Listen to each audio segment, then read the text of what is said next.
Please help me welcome to the stage the studio head director of KJP, Kojima Productions, Hideo Kojima.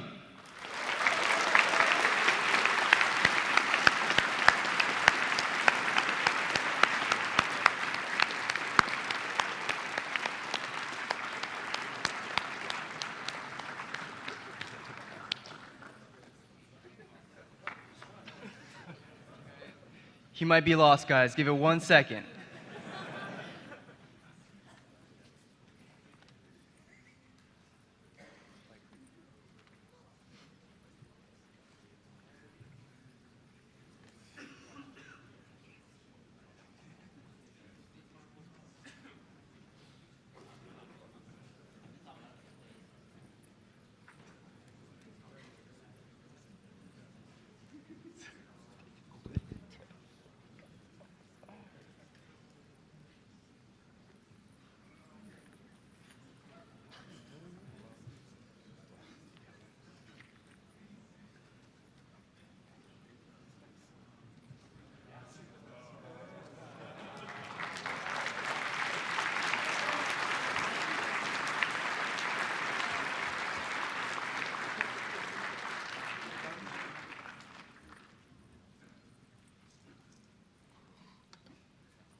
All right, guys, please welcome to the stage the studio head and directors of Kojima Production, Hideo Kojima.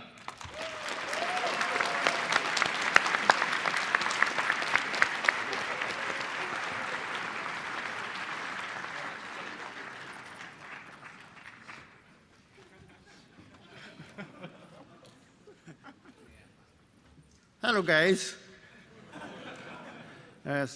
Thank you for joining us today. As promised, I have our new trailer. Take a look.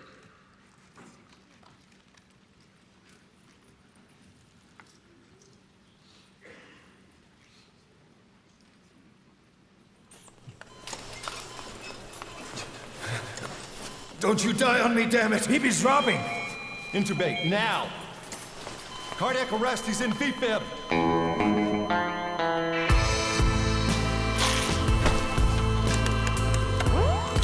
Clear!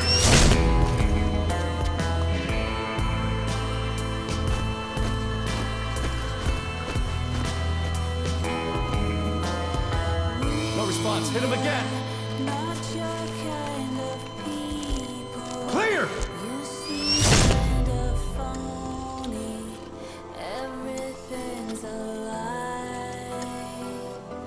How's he doing?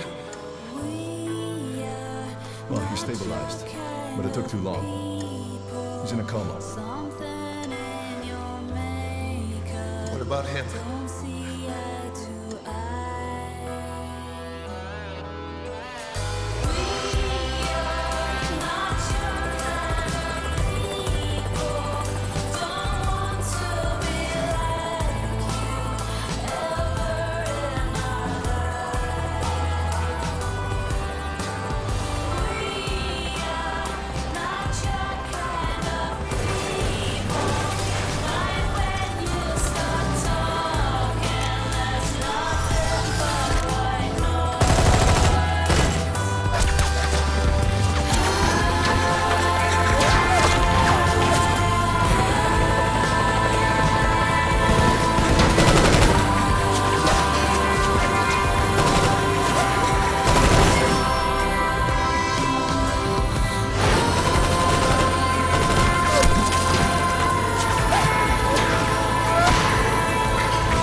coma for quite some time.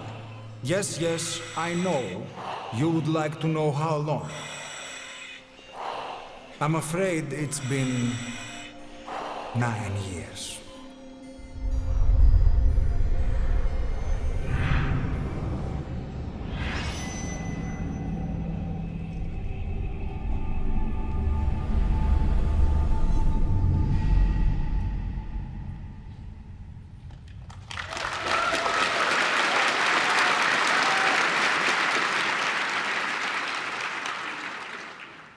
Diamond Dogs. Our new home.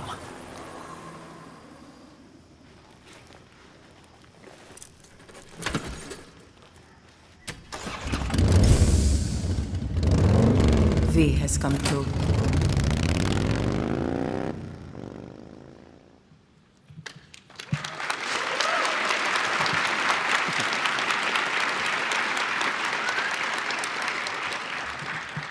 Did you like it?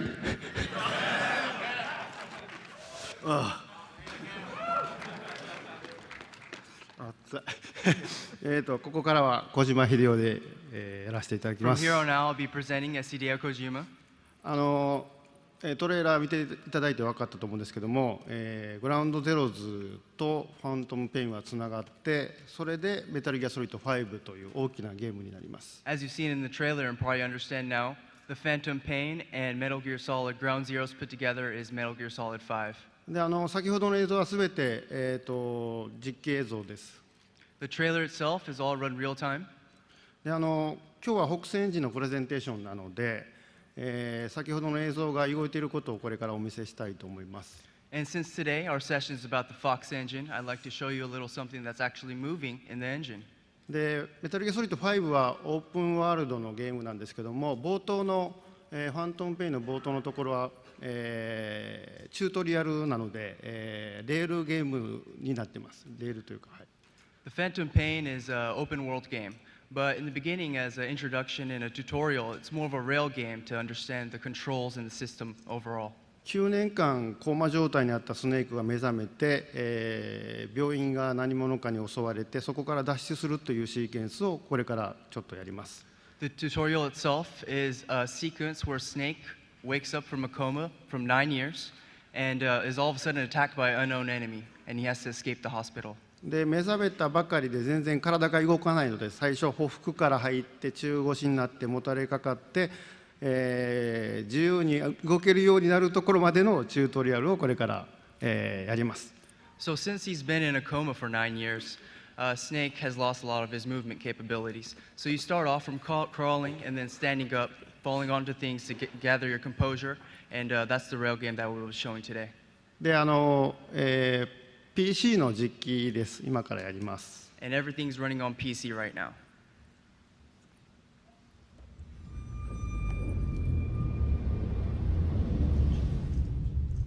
Okay, have time to go. What happened to the woman? The woman? We gave her a light. She took the short way down. Who are you? Who am I? I've been watching over you for 9 years. You can call me Ishmael. What the hell is going on? Well, the good news is you're in the land of the living. Bad news? The world wants you dead. On your feet, soldier. The whole place is coming down.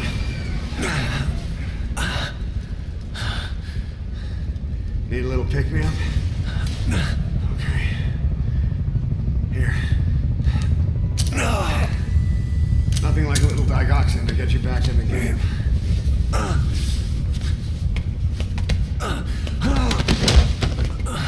Come on!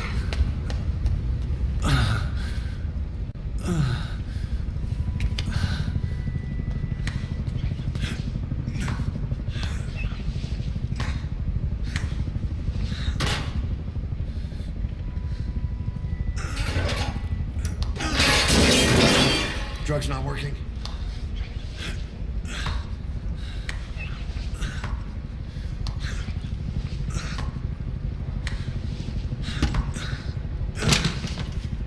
We're getting out of here. Move it.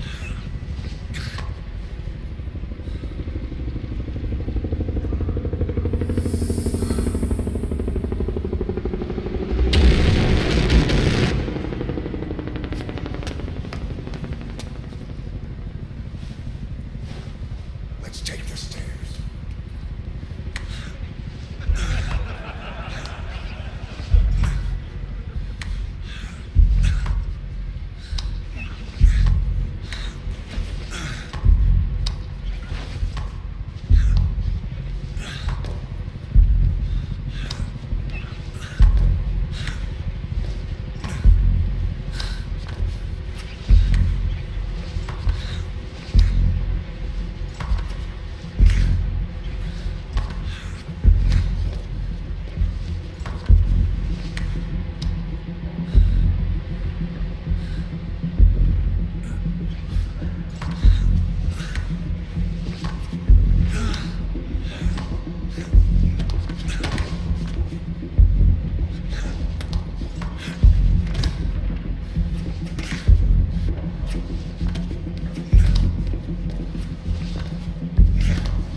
Better take the elevator.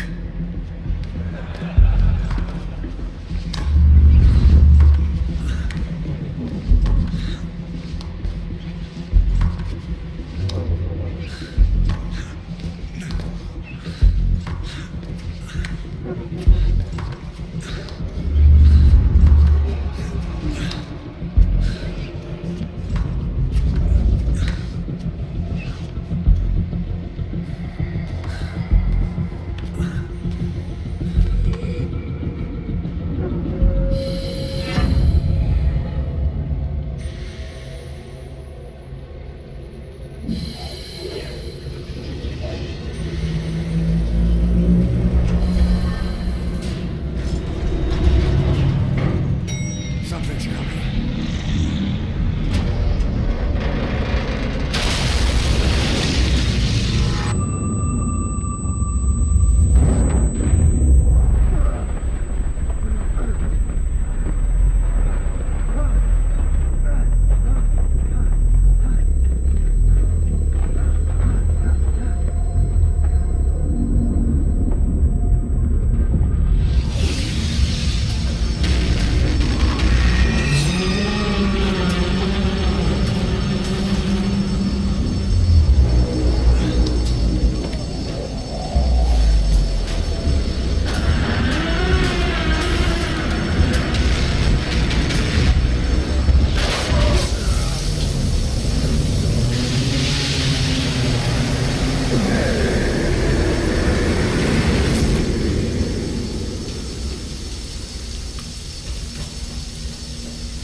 The emergency stairs, come on.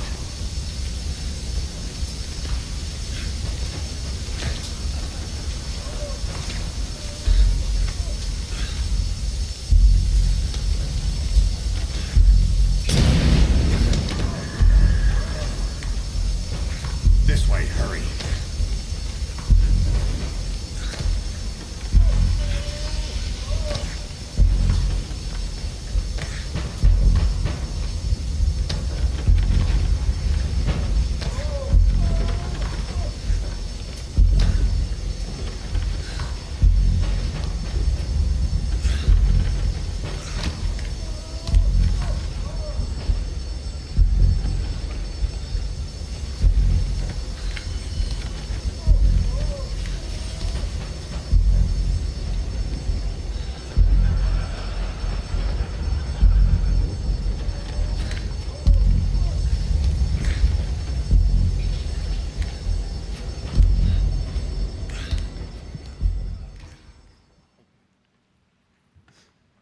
はい、ここからは自由に歩けるように走れるようになっていきます。で、今日はプレゼンをこれから、技術的なことをフォックスエンジンの技術的なプレゼンをします。So from there on out, Snake will be able to walk freely, open world, and wherever he wants to. で、メンバーを紹介します。And from here, we'll talk about the engine. Let me introduce you to the members. CG アートディレクターの佐々木です。First, the CG art director, Hideki Sasaki.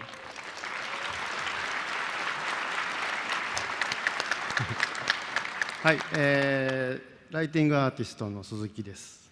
And our lighting artist, Masayuki Suzuki. テクニカルディレクターの、タゴです。And our technical director, Junji Tago. はい、じゃあ、よろしくお願いします。All right, let's get it started.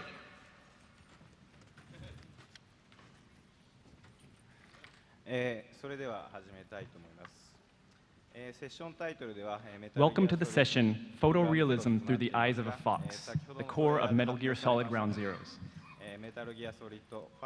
Now that Metal Gear Solid 5 has officially been announced, our presentation title will be reflected to show that. The fox in the title refers to our development environment.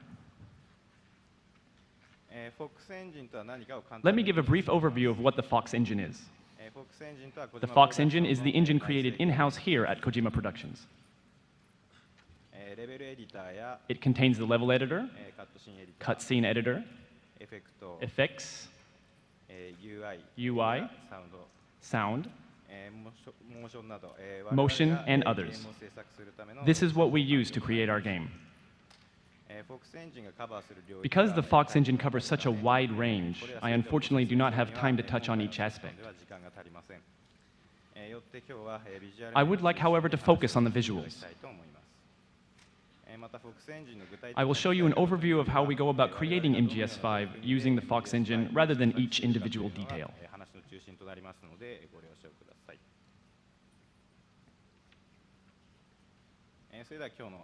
Here is the agenda for today. I will start off showing you how assets are created for MGS5. Next, the lighting artist, Mr. Suzuki, will talk about the lighting, shaders, and camera. And finally, the technical director, Mr. Tago, will go over the graphics engine.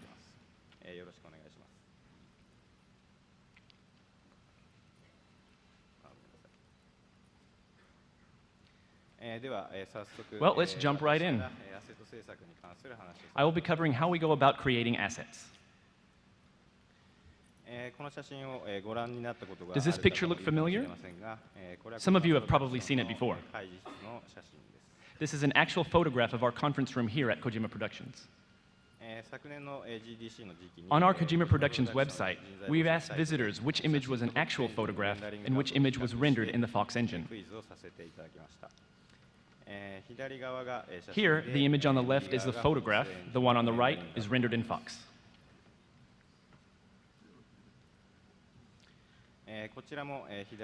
Here again, the left image is a photograph, the right rendered in Fox.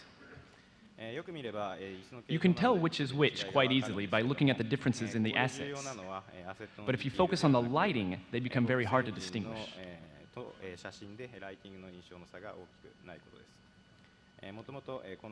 Promotion was not the goal of making the conference room, but rather to have a good reference for artists to use when dealing with linear space lighting.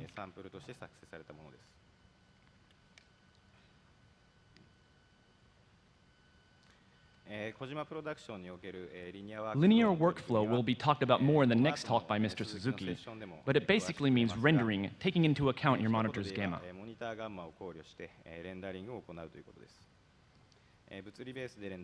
It is the foundation of physically based rendering.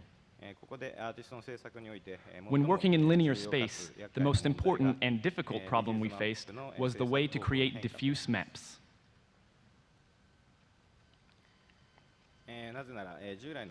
Using conventional color maps, the artist's job was only to make a texture look good. In physically based rendering, on the other hand, the artist has to be aware of diffuse reflection.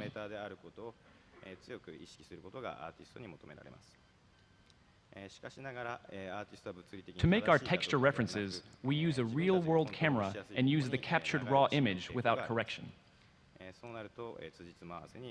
Artists are used to creating assets that look good without worrying about detailed parameters, but this would create problems in linear space.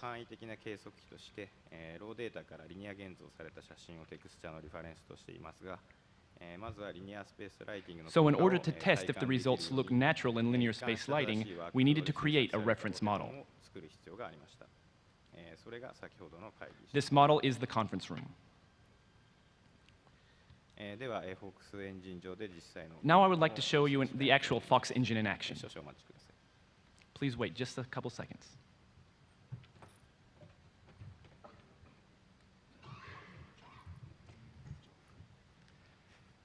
Got to get these computers running.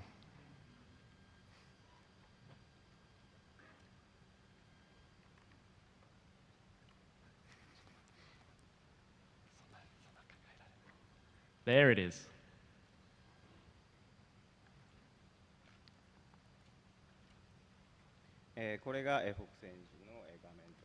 So this is the actual Fox engine running in real time.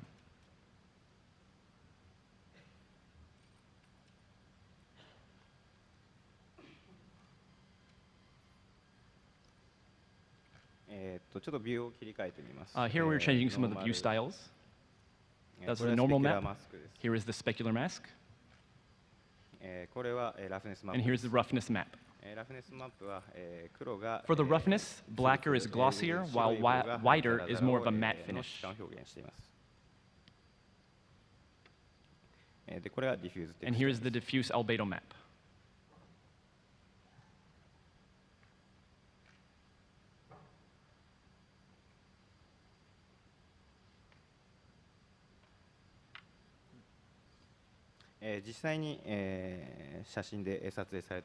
This image is being created from values taken from a real photograph.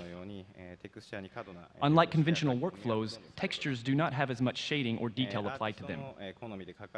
This image is not something that an artist has created, but simulated based on the reflection values of each surface.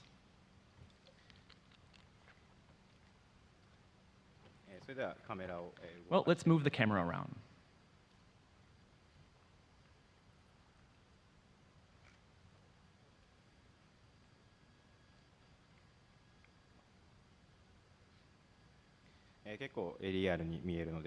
It sure does look real.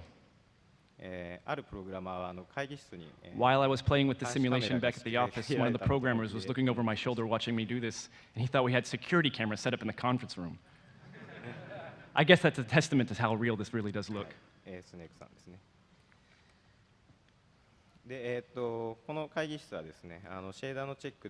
We frequently use this conference room to check shaders, assets, and the like.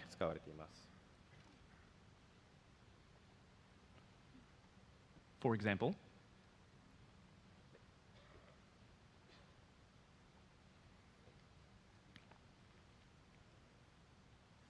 this is a soldier that has appeared in the Phantom Pain trailer.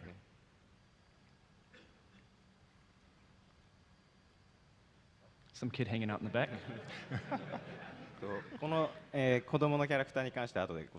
I'll explain about the kid in just a little bit.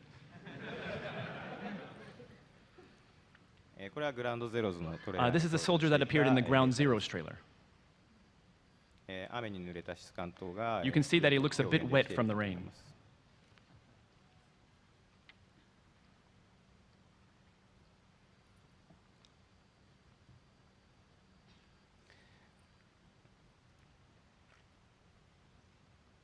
In order to check for the weapons, the artists have created a gun rack here, and here's what it looks like.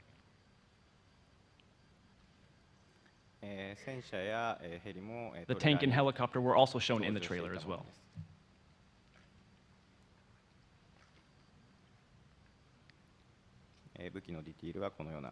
Here are the details of what the weapons do look like. We think it looks pretty real.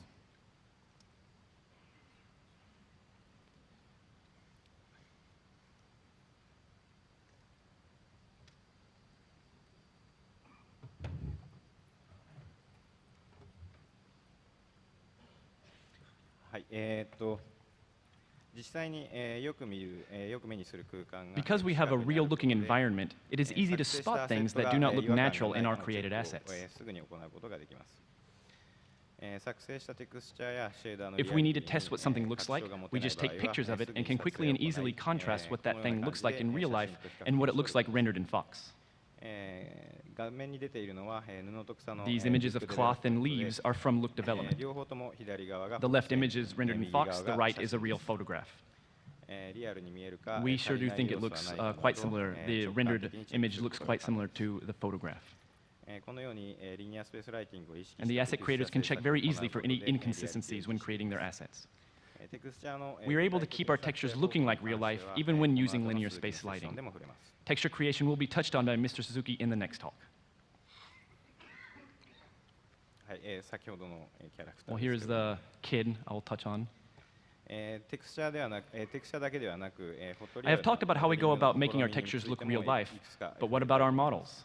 I now want to talk a bit about photorealistic modeling. The conference room you have seen rendered in Fox was created using photographs. This character, on the other hand, was created by 3D scanning. 3D scanning is not a new technology by any means, but it is the first time the Metal Gear Solid series has used it. The model shown on the previous slide was created from refining a laser scan, but we are also using a different approach, that of photo-based scanning. To generate a model from a photograph, we used PhotoScan by Agisoft. PhotoScan automatically generates a 3D model using multiple photographs as a reference point.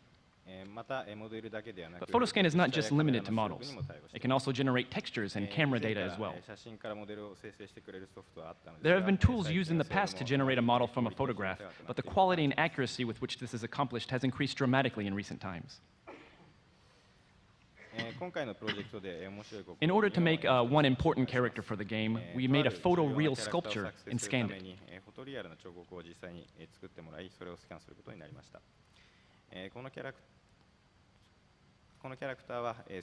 The character in-game is over 100 years old, so the wrinkles and sags in skin needed to be accurate. Here is what we did.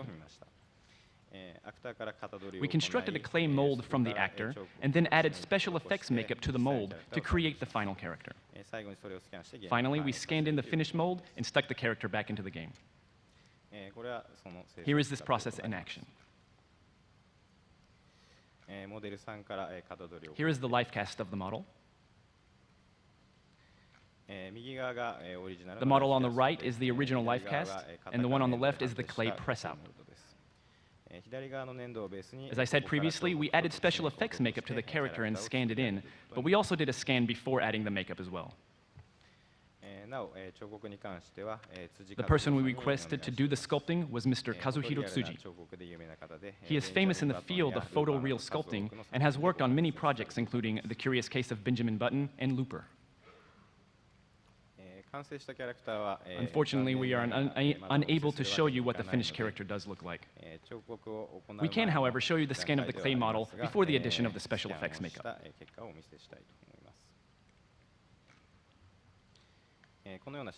And here are some photographs of the model that we used to scan. I want to show you a short clip of this as well.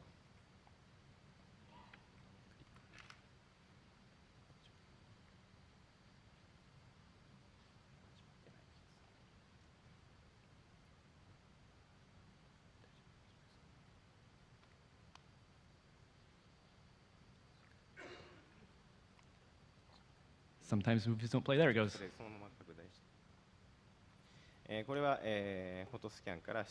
We use PhotoScan to create the 3D model and camera data, and then use Soft Image to display it. The blue objects shown around the model are the cameras. The cameras took pictures of the model at these coordinates. The 3D model and textures are then generated from these photographs. Many cameras were used in this example, but it is completely possible to scan with less. Here is what the model looks like with textures. Since these textures were generated from the photographs taken, they match the model perfectly.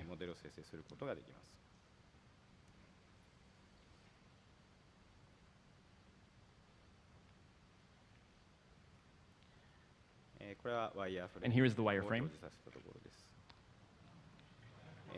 顔の細かいシワのディティールも You can even see that 再現 detailed することに features 成 like 功している wrinkles in の the が分かる face かと are kept 思います。 faithful to the original model.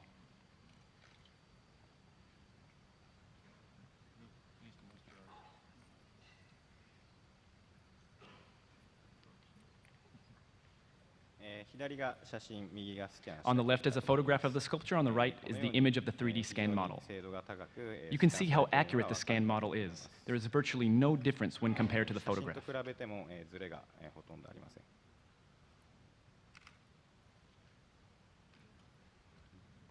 All right, I'd like to show you one more quick clip. フォトスキャンを使った別の例をご紹介させていただきたいと思います。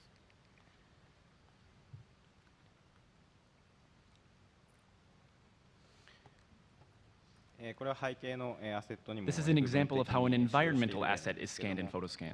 このデータは石をターンテーブルに乗せて For this specific asset, we placed the rock on the turntable, rotated it, and photographed it.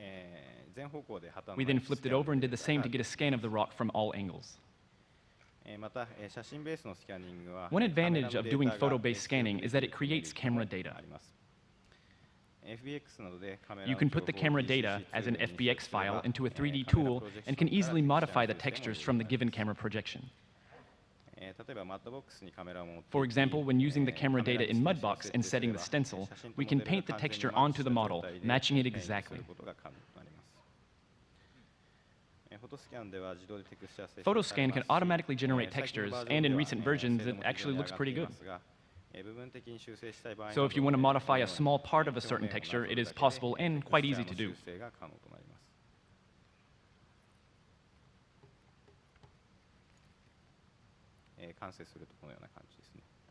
And here is the finished product.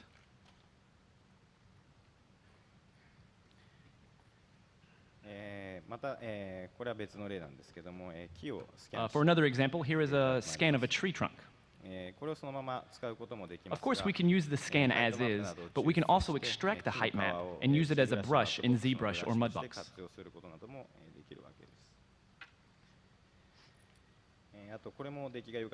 This example is especially cool. This is a scan of a seashell. Even with such a complicated surface, the scan data is an almost perfect replication. What surprised me the most was that even the very thin parts of the shell were reproduced perfectly.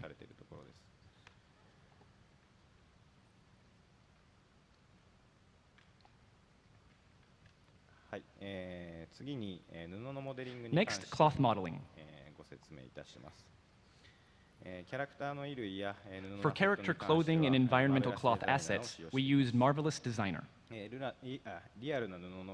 Constructing real-looking wrinkles in cloth is very difficult, and when doing it by hand can have a fabricated look. During Metal Gear Solid 4, we tested some simulation-based modeling tools, but it was difficult to use these tools for any high-res models that required baking normal maps. However, when using Marvelous Designer on this project, it was very quick and easy to get high-quality cloth models.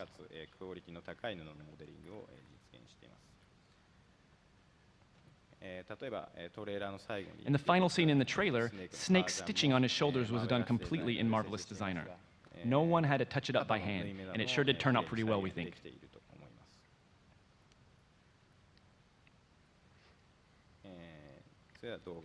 And here's another demonstration of Marvelous Designer.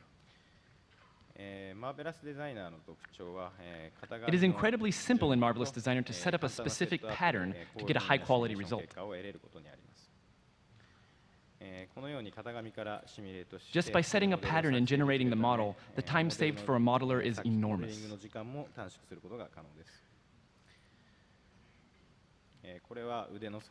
Here are some of the sleeves being adjusted.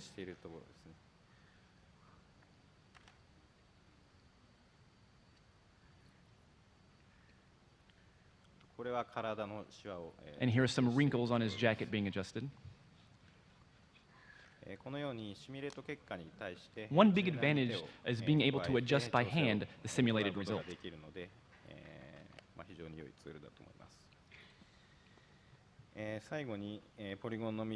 Finally, the polygon density is raised and recalculated. The stitching near his shoulders turned out quite well. I think you can see from this example.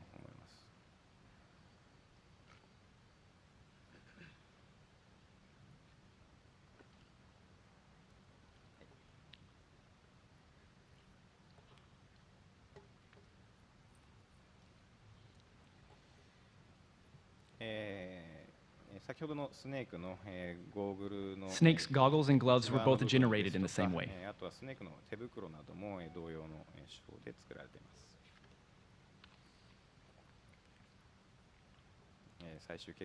And here is the final result. Next on the agenda is Mr. Suzuki to talk about Fox Engine's shaders, lighting, and camera.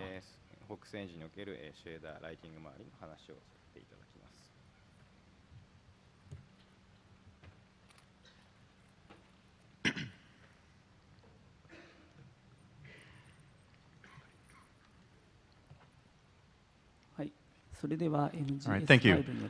I would now like to talk about linear workflow, shaders, lighting, and the camera. Metal Gear Solid 5 uses a linear workflow. Without a linear workflow, physically based rendering would simply not be possible. Many of you may already know about linear workflow, but I'll give a brief summary here. And what we see here is the basic outline of how linear workflow works. In conventional nonlinear workflows, values are rendered as is and then output to the monitor as is. In a linear workflow, however, all values are rendered in linear space. This is called gamma decoding or d-gamma. After the values are rendered, they are then changed back into monitor space, and this is called gamma correction. And this is the basic tenet of linear workflow. この一連の流れがリニアワークフローです。左側はリニアワークフローを行っている。And the image on the left here was created in nonlinear workflow, while the right was done in linear workflow. You can see the light in the right image is brighter when compared to the left image. In reality, the far back wall would be receiving more light, as seen in the right-hand image. In real life, the inverse square law determines the attenuation. By not using linear workflow, you get a darker image when compared to real life.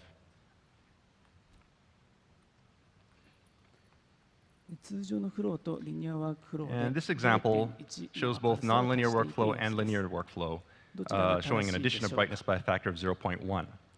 So which is correct? The example on the right, which uses linear workflow. The value used is 0.1 in linear workflow, and linear workflow actually uses this value in the calculations to be successful. However, if you ever had a problem where adding multiple effects would wash things out, or would make things too white, I think many of us have had this problem. Or maybe by making the light a little bit stronger, everything suddenly gets really bright. The reason why this happens is because your monitor is not showing the correct value. As seen here, TV monitors tend to exaggerate darkness. For example, using the gamma value of 2.2, all values will be raised to the power of 2.2 and shown this way on the monitor. In Windows, the sRGB rule is not exactly gamma 2.2, but it is very close. For example, on a monitor using a gamma of 2.2, the value 0.1 will become a brightness of 0.006 when displayed. So in order to get a brightness value of 0.1 on the monitor, you actually need to input a value of about 0.35.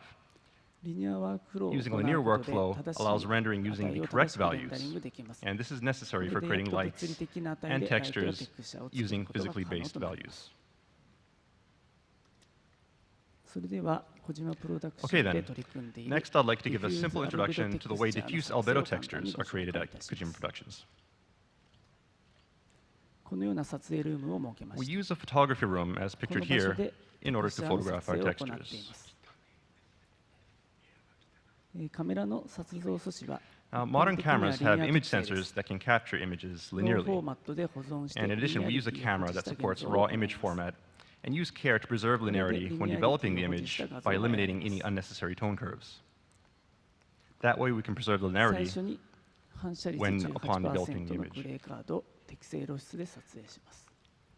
So first we photograph a gray card that has a reflectance of 18% using a proper exposure. Next, in the same environment, with the same camera settings, we photograph our desired texture. We then develop it using the same linear processing settings as the gray card.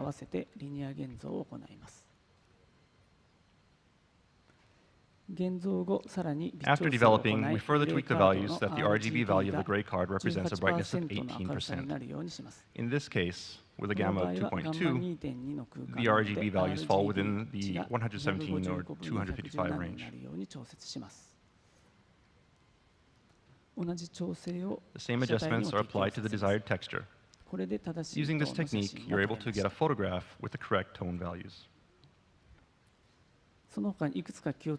As you can see here, there are various other details that you should be aware of and be cautious of. But for today, I won't go into too much detail. Now, after getting the corrected photograph, we then manually eliminate highlights and shadows to complete the texture. And this is the basic flow we use for creating our textures. And the materials we use are also physically based to a certain extent. So, as you can see here, we can create various types of materials. By creating presets, we can simplify the setting of numerous material parameters. And this is the screen used to adjust those settings. We observe the texture of various surfaces to evaluate our shaders and determine what parameters to use. As seen here, we use a light attached to an arm to observe light hitting objects from various angles. We use this method to create our various material presets. Now, a new feature we've added is view-dependent roughness, which smooths out subtle roughness when looking at surfaces from the side. This illusion occurs on certain rough, flat surfaces at particular angles. As you can see in this photograph, the smaller the angle you view the surface from, the smoother the surface looks.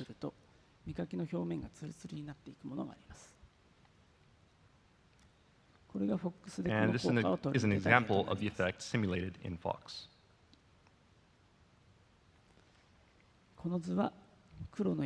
In this image, the black arrows indicate the viewing angle. The white arrows indicate the direction of the visible reflected light.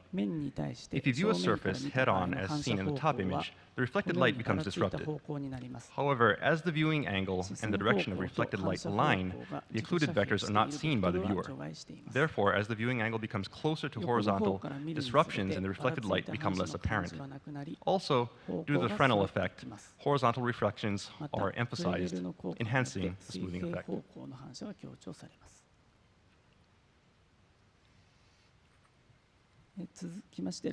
And next, I would like to talk a bit about lighting. The parameters we use for lighting are based on real-world parameters. By doing this, it's easy to compare and contrast in-game lighting with real-world lighting so that we can create lights easily. The main units of measurement that our artists use to create light are luminous flux, illuminance, and luminance. Also, the color of light is adjusted by using color temperature.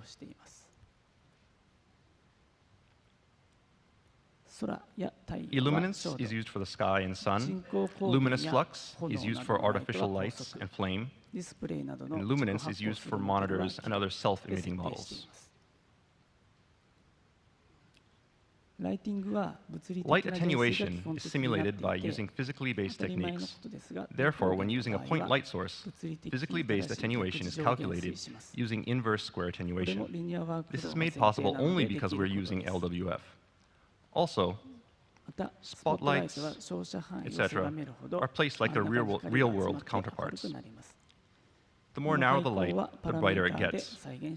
And this sort of light can be simulated easily by adjusting the light distribution.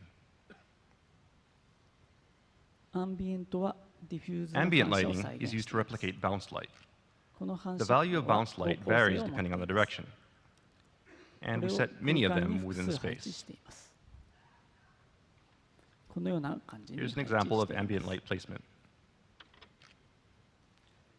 The skylight is based primarily on a sky simulation.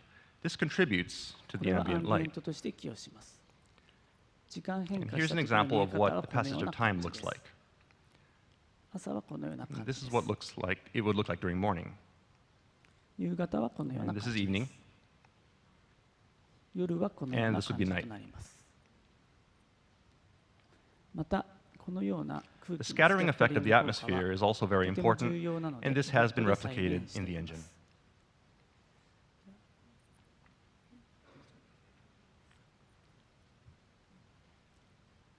それでは時間 And を now 変 we'd 化 like し to てい give く a 様 brief 子の demonstration 動 of 画 a をご覧く 24-hour ださい。 day-night cycle.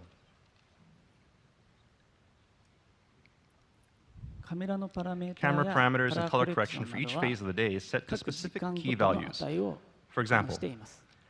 afternoon 例えば昼間 would は use a high 露出 exposure, をプラス補正にして夜はマイナス補正にしています。 while night would use a lower exposure. さらに夜はカラ Furthermore, ーバランスを when 青 it に becomes してい night, ま the す。 color balance is made cooler and bluer.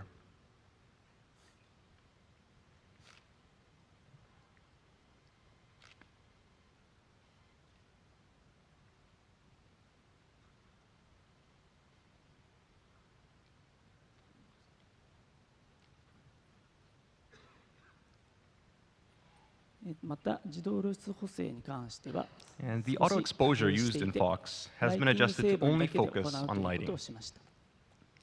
これは This kind of 現実世界では exposure 難しく is not ゲ real ーム by な any らでは means, の露出補 but 正 it と does 言いま have す。 its uses when creating a game. フォトリアルという意味では Normally, 通常通りカメラ whatever に入 image る is 画 seen 像 by か the ら露出 camera 判定 determines す the るべき exposure. ですが、それで However, は this 露出が exposure is 物体 influenced 色 too に much 左 by the 右されす material's ぎて brightness, and the 素 resulting 人が image 撮 looks 影 like し an た映 amateur 像みた photograph. いになってしまうからです。こちらの実写映像を見ていた So だ let's きたい take と a 思 look います。 at a real-life demonstration. こちらの映像は通常のカメ This ラで movie was 自 taken by a 動 camera 露 with 出を auto したもので exposure. す。 When zoomed in アップで close, 見ると the black 黒い material もの and も the white 白いもの material もグレーになっ both てし come ま out いま looking す。 gray. 人 Humans 間 are は able to 白いも distinguish のが between very black 黒い and もの very かを white 見分ける things, ことはでき but a ます camera が、 cannot. カメラは見 A 分けられ camera ま is せん。 not able to distinguish whether an 明るい object もの is がカ bright メラ because に it's 入ってき white たときは or 白く just て because 明 it's るい being の lit か、 up. 照明が明るいかは区別ができません。黒いものも同じです。 Objects that are very black are ライ also テ the ィング same. 成分だけで露出補正を By 行 having the えば exposure focus マ only テ on the リアル lighting の色 element, に左右され hardly ずに any ほ influence とんど comes の from the 状況 material's におい color, て適 and 正 the 露 result 出 is に the なり correct ます。 exposure. こ By れ doing によっ this, て安定 we're した able to 露出 create 補 a 正が stable 可能と exposure. なりました。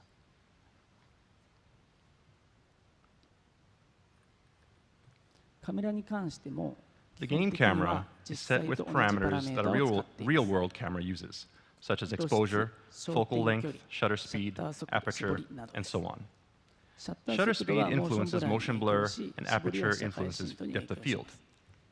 露出補正は Exposure イ is ンブリで set by 指 the 定してい exposure ます。 value. シャッター速 In 度 order と to 絞りの露 simply 出の設 simplify 定を exposure settings, 簡単にす shutter るため speed に and aperture do 露 not 出には反映 influence さ the せてい exposure. ません。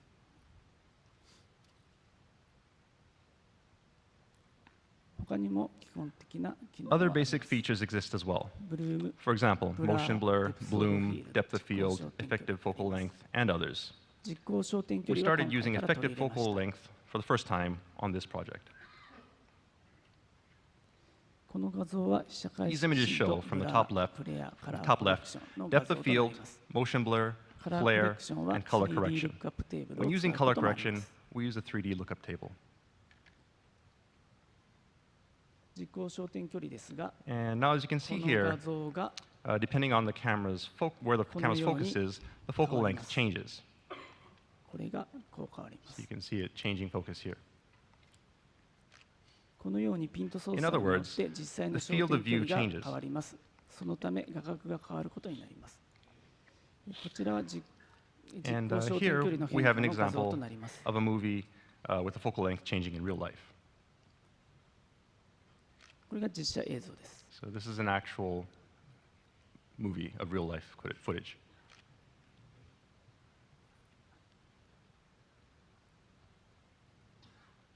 で、こちらが FOX の映像となります。 And here's the same example replicated in the Fox engine.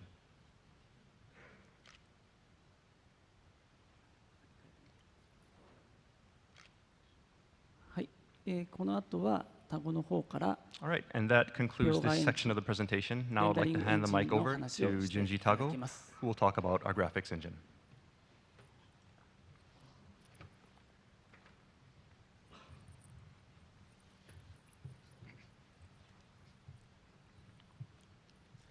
それでは、これまでアーティストが説 The 明 artists してき have た talked 内容 about を lighting, どのように shaders, エンジン asset 上で creation, and the 実現して like. いるのかを How exactly does the Fox engine actually do all these things? The rendering method Fox uses is deferred rendering.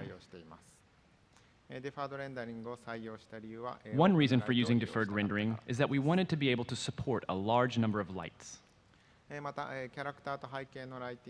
Another is to keep a consistent look for both the characters and the environment, making the characters seem immersed in the environment.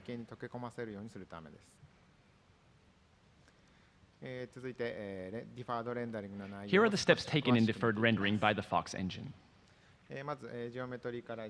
First of all, the G buffer is generated with geometry to render. The G buffer stores diffuse albedo, normal, velocity, depth, specular albedo, roughness, translucency, and material ID.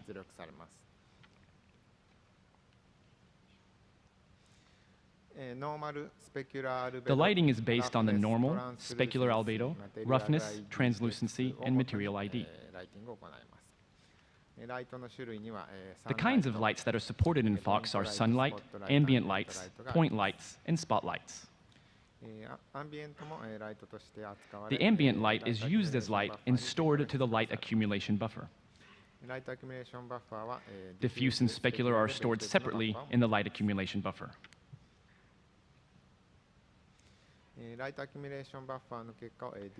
The lighting result is generated by combining the light accumulation buffer and diffuse albedo.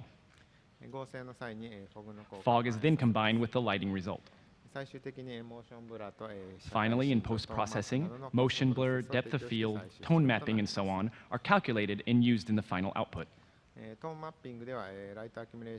During tone mapping, auto exposure is applied by referring to the diffuse element stored in the light accumulation buffer. By only referring to the diffuse element, we are able to achieve a stable auto exposure. The lighting model is based on the familiar Blin-Fong model. The material parameters are determined from references such as photographs. The parameters that are able to be extracted from references are the parameters we chose. Therefore, we use a model that has diffuse and specular separated. For diffuse, we use diffuse albedo, and for specular, we use specular albedo and roughness as material parameters. Diffuse albedo is created from photographs captured in linear space. Specular is created from the refraction index of materials or from photographs captured from various light angles, like the picture on the right. Specular is generated from the roughness and then normalized. This keeps the highlights looking natural. We also support translucent material in the deferred rendering model.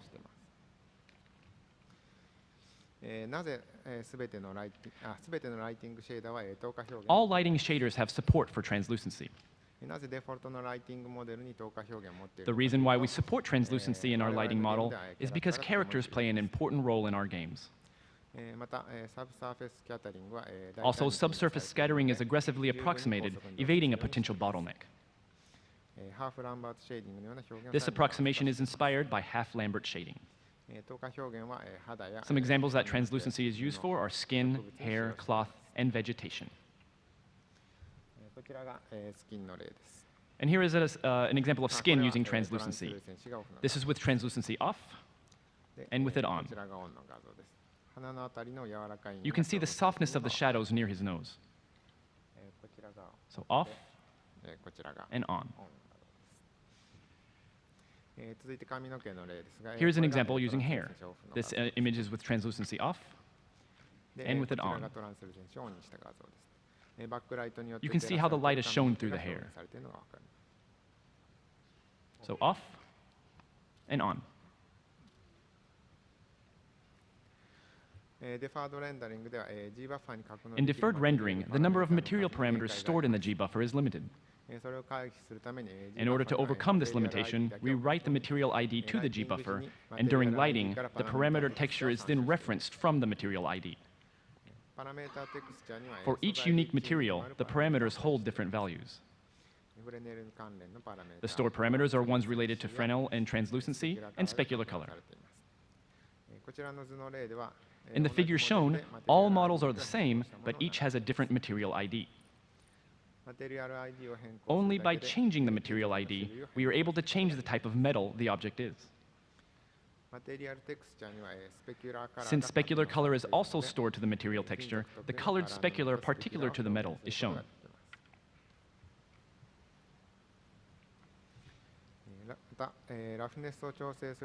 We are able to achieve a natural specular look just by adjusting the roughness.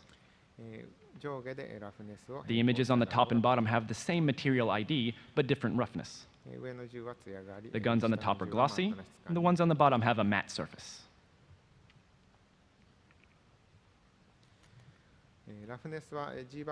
Roughness is stored to the G-buffer, so by changing the roughness after the G-buffer renders, it is possible and easy to produce some effects. By lowering the value of the roughness, the entire screen takes on a wet look.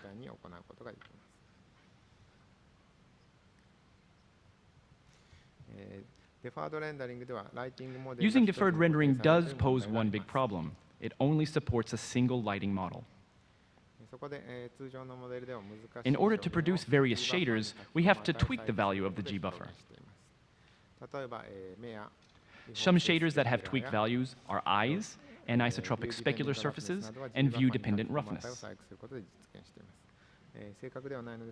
These calculations are not accurate, but cause no practical problems. This image shows eyes drawn with the eye shader off and with it on. If you look at the image of the eye on the bottom left, you can see the refraction in the eye. So off and on.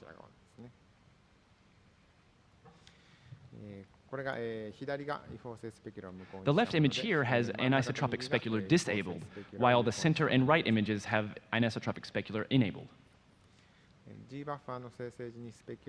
When the G-buffer is generated, specular albedo is tweaked to take the shape of anisotropic specular, causing it to look real.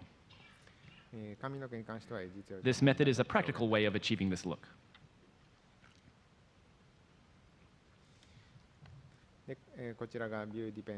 This image shows the results of view-dependent roughness.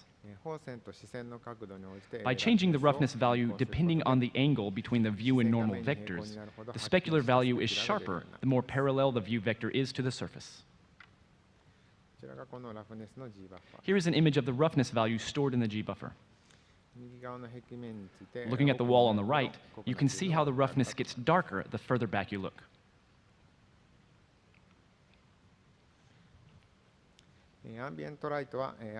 We use light probes for ambient lighting, and they are placed by the artist. The effective range is set by a bounding box. Cube maps are captured in the level editor, and irradiance is generated from the cube maps. Irradiance is stored as second-order spherical harmonics. Light probes are rendered as light when the light accumulation buffer is generated. Since there are many light probes, they are rendered in quarter resolution. The ambient light can also be blended between probes, so the boundary between them is quite smooth. As the sky plays a very important role for the ambient lighting, we simulate atmospheric scattering. The results of the scattering simulation become the actual sky in fog. The sky is included when the cube maps get captured for light probes, and these results are then stored in the light probe.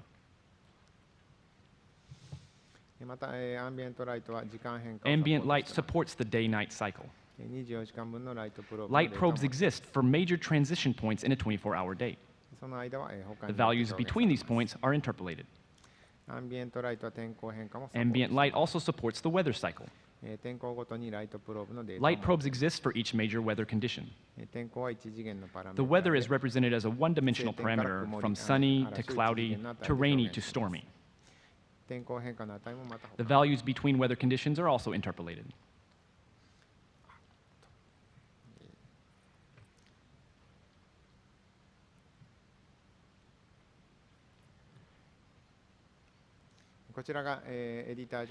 Here is a short demonstration of how cube maps are captured. You can see how bright the environment became when the cube map was generated.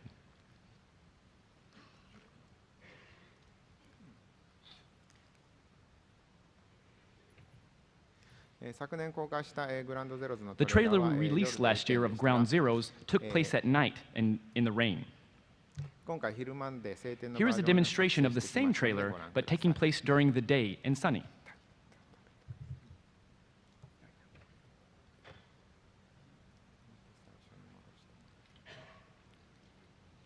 Just getting that trailer set up. There it is.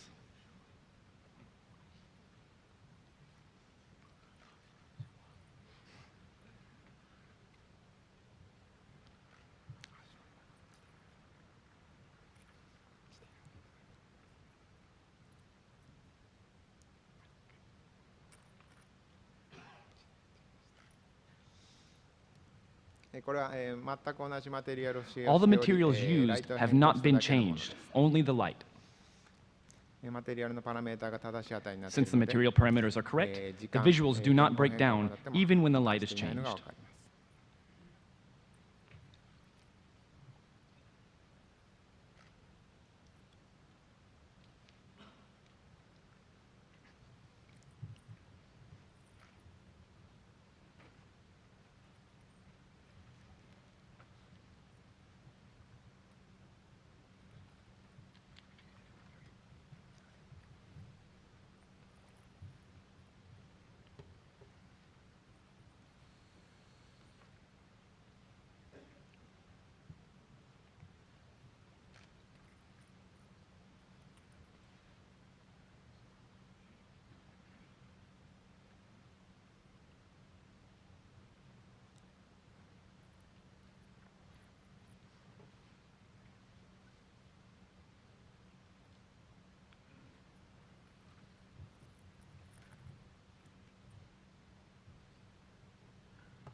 Kept you waiting, huh? Sorry, my snake voice was not very good.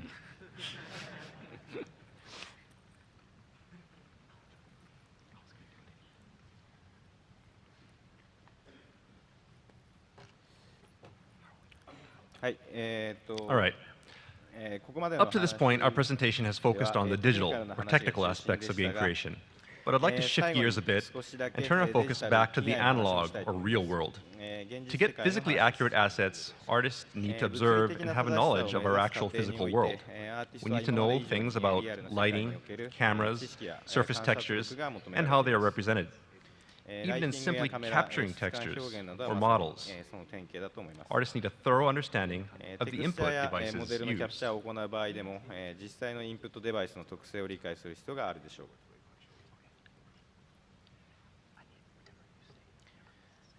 But more importantly, it is good to remember that we have many real-world examples within reach. For example, on the left is a shirt that one of our staff cut up in order to understand the construction of clothing. This was very beneficial in understanding clothing patterns. Even though we have marvelous designer to do most of the dirty work, it's still a great way to understand modeling on a deeper level. And the dirty yellow shirt in the center was us trying to simulate Chico's muddy clothes. An artist actually went into the park in the middle of the rain and played in the mud in order to do this. And you could only imagine the look of utter horror on the face of this poor old woman who happened to see him doing this. And on the right, we have the top of an artist's desk. There are various items scattered about, branches, rocks, and the like, and these are used to study textures. Ironically, the more that technology evolves, the more we have to study and understand our physical surroundings. In that way, you could say that technology is a very important tool for helping us understand our real world. Even with regard to lighting, we've had to refamiliarize ourselves in the way that real light works in the real world. The majority of our artists have an idea of how lighting basics like key, fill, and rim lighting work in a CG environment, but not necessarily in the real world. But luckily, we had lighting director Yoshiharu Nishiyama, famous for his work on commercials and movies, who blessed us with his expertise. He demonstrated various real-world lighting techniques to our team and taught us how to use these techniques in our game. He's been to our studio to see our lighting in action within the Fox engine and has given us useful guidance. And here we see some pictures from a lighting study. And you can see that simply adjusting the light dramatically changes the mood and feel of the scene.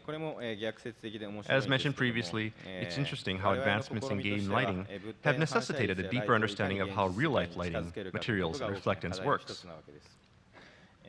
But it's also important to note that even though we can mimic reality, creating captivating visuals may sometimes necessitate breaking from reality in order to exaggerate certain things. Just because something is physically correct and realistic doesn't mean that it'll look good. Therefore, we shouldn't always strive for complete realism, but by using real-world simulations as a starting point, our artists can use their skills to meet their visual goals in a convincing way. So, what I'm trying to say is that in order to get realistic, physically accurate output, you need to study the real world. Observe with your eyes, capture with cameras and 3D scanners, measure the details of the world around you. To reproduce the real world, you need to study the real world. And at the same time, however, creating captivating visuals is an artist's primary job. And perfectly replicating the real world may not necessarily be what a game needs. So to make a quality product, an artist's eye is essential.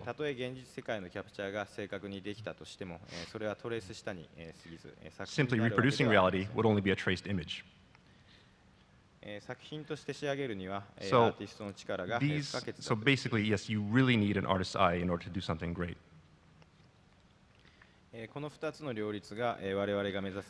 And these two aspects, realism and artistic quality within the context of a game, are what we mean by photorealism through the eyes of a fox. Thank you for listening.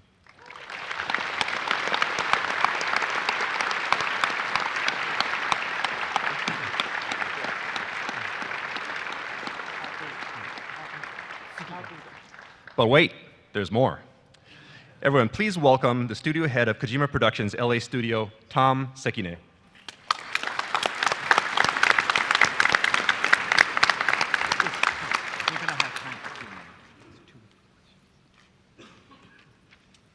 Hello, everyone. This is kind of different topics. Kojima Production has been well known for always make a high quality products and always surprise the people to the excited people, multi-generation of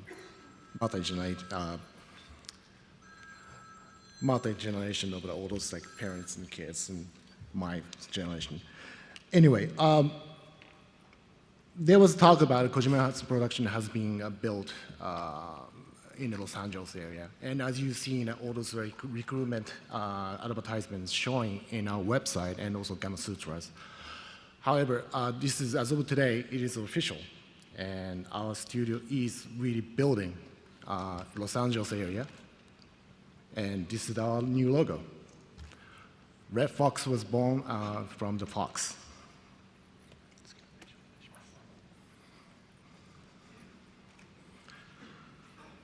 Kojima Production philosophy is surprise and also excite the people with a high-value entertainment product, surpasses the generation boundaries, and always making a really high-quality product bring to the users. And also create a product with critical acclaim and also the succeeding commercially. This is the Kojima Production philosophy. So we inherited this core philosophy and try building a unique studio and a new culture in Los Angeles. So our vision is create the highest quality interactive entertainment which bring deep emotional feeling. This is a must. This is a combination of all those new technology and art and also unique game design element to bring in all those three components is equally putting together to making a really great highest valuable entertainment products. Without touching people's emotion, we cannot survive, or we cannot keep surprising people to the next generation. So our mission is to become the top studio in the world. This is very ambitious, but once we're building a very competitive market in the Los Angeles area, we have to become the number one, or one of the best development studios, as like parent studio in Kojima Production Japan. Our value is quality. Quality is so important, not compromise to the quality. Game experience comes always first. This is no compromisation. And then the collaboration is so important. Always cutting edge technology and also innovative art style is keep changing all art styles and touch the people's feeling, emotional touch, and also evolving interactive design elements by promoting a creative environment. So technology, the programming, and art, and design, and the production management, those components are quite important for us, and the collaboration work is very important to us. So we are hire the best people possible, and also give it the best creative environment. So we are building our Los Angeles studio in a South Hercules campus in Playa Vista, Los Angeles. Studio design concept is open communication and collaboration. The space is about 30,000 square footage. We'll have a testing room and also a screening room. So, this is the screen room, and the next one. We're hiring. So we are hiring. Please join us. You guys can buy our booth in the recruitment event space in the South Hall, I believe. The booth number is CP2308. We really need a good people, and we really want to push the next envelope to make a great product. So please come to join us, and thank you very much. That's all.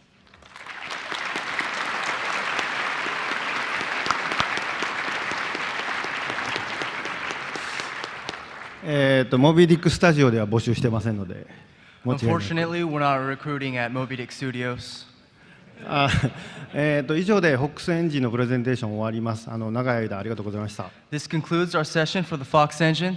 Thank you for waiting and checking out the session with us. 2009年にこの GDC で、不可能を可能にするゲームデザインということでキーノートをさせていただきました。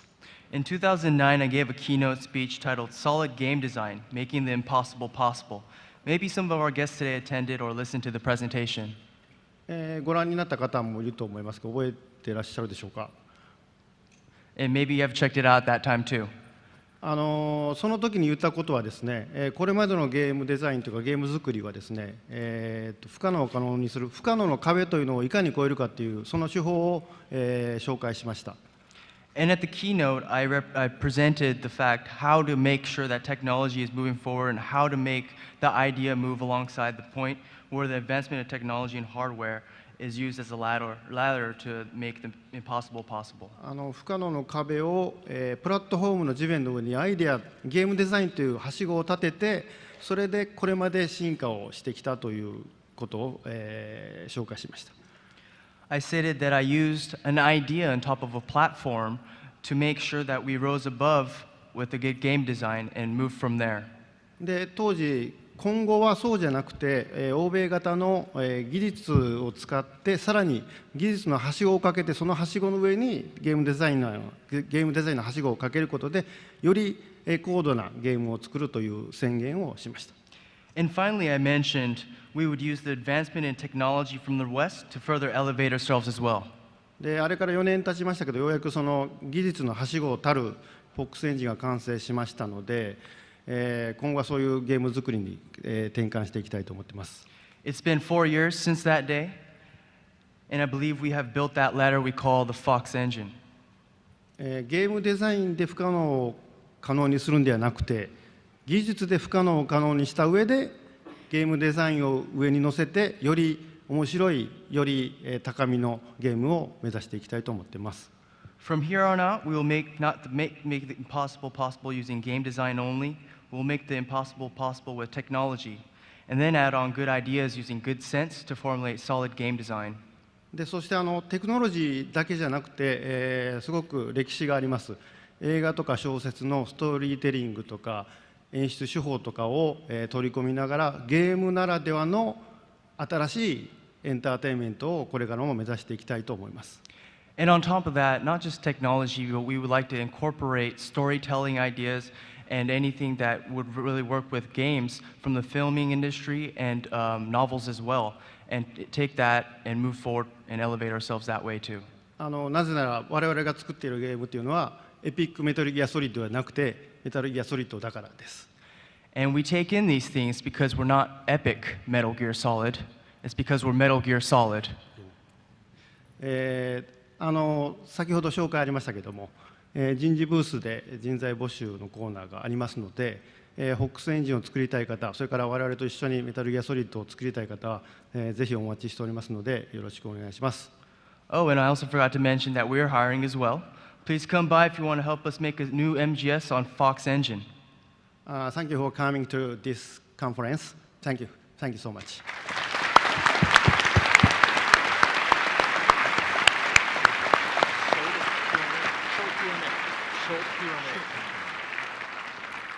Okay, so it looks like we have a few minutes left, so we're going to have a quick Q&A. If we could strictly keep it technical, we'd love to answer your questions. So Josh, go ahead and please take over here. I think we have some microphones set up on the side over here, so if anybody wants to ask any questions about technical thing, we got somebody? Okay, go ahead. Hello, very impressive presentation, thank you. First question, Can you speak a little bit closer to the microphone? Okay. My first question is, since you use such big ranger, but you focus on the lighting to do the adaptation, then how can you avoid the image in some place it's pure black and affect the gameplay? I didn't catch the last part of the question, I'm sorry. Okay, it's like that. The ranger is so big. Okay. And you've used the light as a reference for the eye adaptation. And then it may cause the problem is the image is super dark and the player cannot play it. It's the main problem when we develop the game. When the artists feel, okay, it's okay, the image looks good, but for the game player, they can't play it because in some player, for example, the NPC is too dark. Okay, let me kind of rephrase what maybe I'm thinking you're asking. If we keep light real, sometimes we might run into places that are too dark, and that doesn't suit the game. And how do we go about overcoming that? Is what you're asking? Yeah, yeah? On the technical side. Okay, let me kind of ask real quick.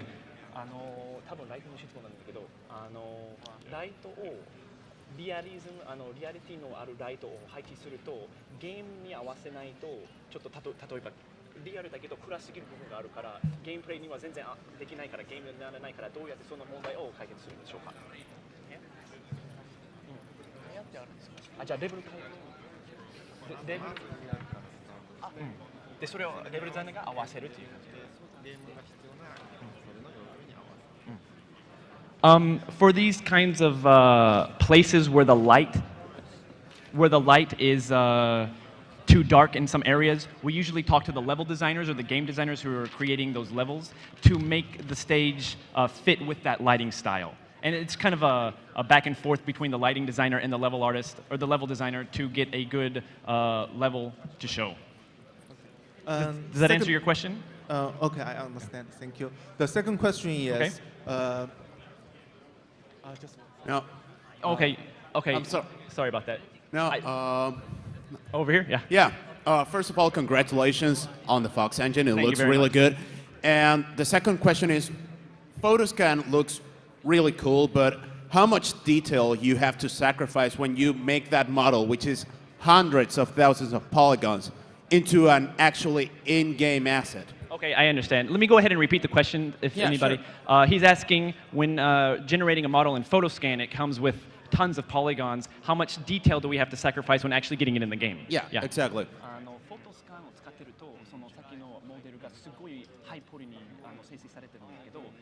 実際のゲームに使うとどれぐらいのディテールはもうなくなるんですよね。だからそれはその問題はどうやって解決する？それはノーマルマップとかあるいはディスプレイスメントマップを使って要は ISO のベーク用のモデルとしてはい、ちょっと待って。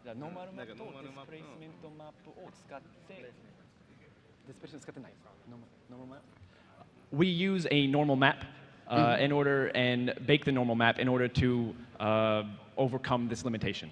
Okay. Yeah. All right. I was thinking more about polygon count exactly. Oh, okay.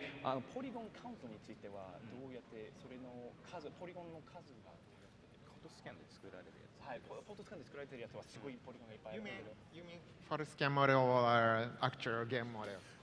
If you guys want to, so you can ask other questions, we can talk about it later.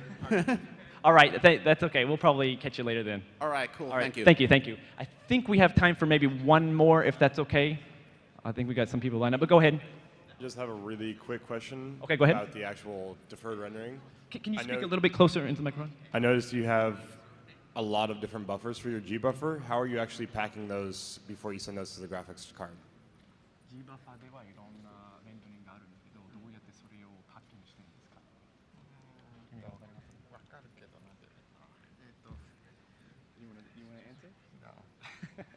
If you cannot talk about it, that's all. No, it's okay. He's trying to think about how to go about best answering your question.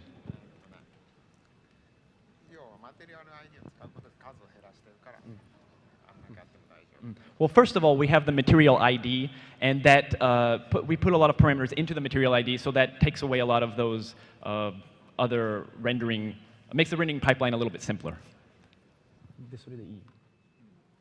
Is his answer. I'm a little more thinking about as like the Crytek engine packs everything into 3 buffers. Okay. I noticed they have 6 different buffers for the Fox engine. Are you packing that into like 2 or 3 different G buffers as well?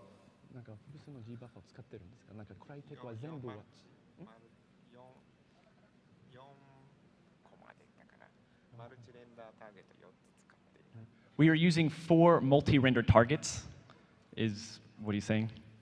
That answers my question, actually. Say again? That actually perfectly answers my question. Okay, well, there we go. Awesome. How much time do we have left? We have like 5 more minutes left, but one more. Okay, we can get one more, and I think this guy's over here. You go ahead. I have a question about photo scanning too. Okay. How you get specular and roughness information to the photo scanning? The specular and what else? Roughness. Roughness? フォトスキャンを使うとスペキュラとラフネスはどうやって習得するんですか?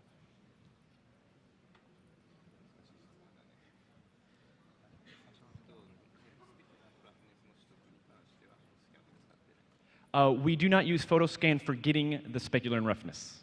Oh, okay, thank you.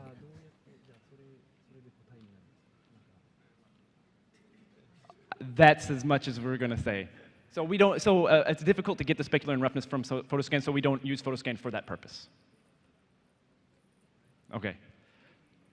I think that's going to be it for the Q&A session. So thank you guys for coming out, and have a good rest of the day.